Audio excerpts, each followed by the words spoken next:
Au début du XXe siècle, la peinture rompt avec la simple imitation du réel. Elle cherche à transformer notre manière de voir. La couleur s'impose alors comme un langage essentiel, capable de construire l'image et d'agir directement sur la perception.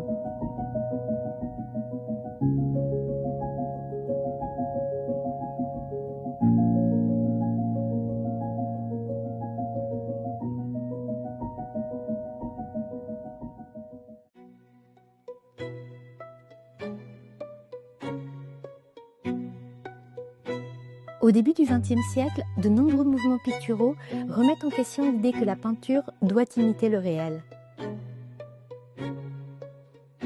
Sans abandonner la représentation, ils explorent de nouvelles relations entre forme, couleur et perception.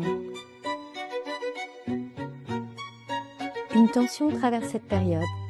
La ligne structure, la couleur agit. Elle ne décrit plus, elle exprime.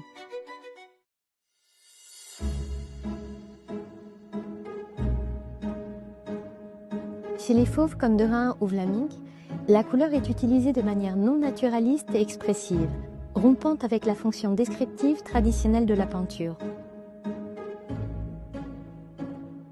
Matisse, figure centrale du fauvisme, fait de la couleur le moteur même du tableau.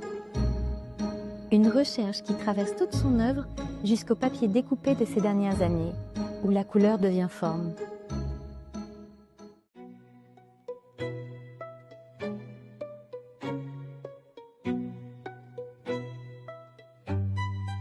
Chez Picasso, la construction de l'image et le dessin occupent une place centrale, notamment dans le cubisme, même si son œuvre explore des usages très variés de la couleur selon les périodes.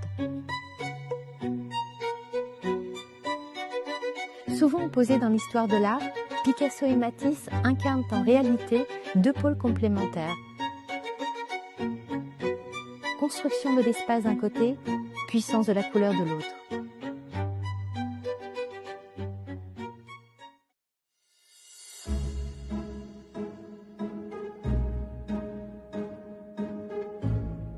Sonia Delaunay explore la couleur comme une structure autonome, proche de l'abstraction. Tandis que Kirchner développe une expression plus violente, marquée par la déformation et l'intensité émotionnelle.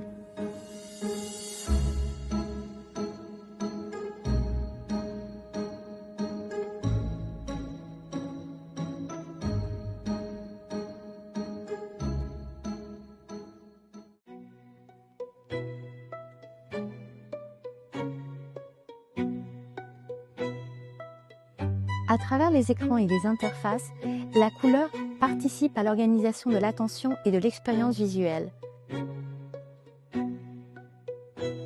Ce que les avant-gardes du XXe siècle ont exploré trouve un écho dans notre rapport contemporain aux images, dans des contextes techniques très différents.